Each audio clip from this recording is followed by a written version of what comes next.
আসসালামু আলাইকুম। পত্রিকা পত্রিকা হচ্ছে আমাদের দৈনন্দিন জীবনের অন্যতম চাহিদা।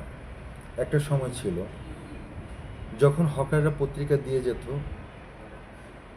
তখন আমরা হুমড়ি খেয়ে পড়তাম কার আগে কে কখন পত্রিকাটি হাতে নেবে।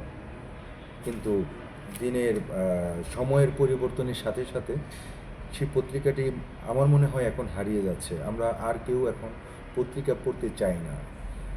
পত্রিকাটা শুধু মানুষের নিউজের জন্য পড়া হয়, মানে নিউজের মানে খবরাখবর রাখার জন্য পড়া হয়, সেটা কিন্তু না।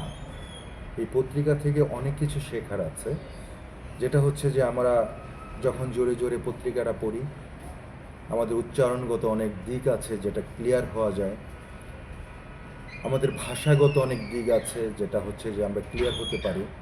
সেই সাথে আমরা বিশ্বের অনেক খবরাখবর নিজে নিজে পড়তে পারি।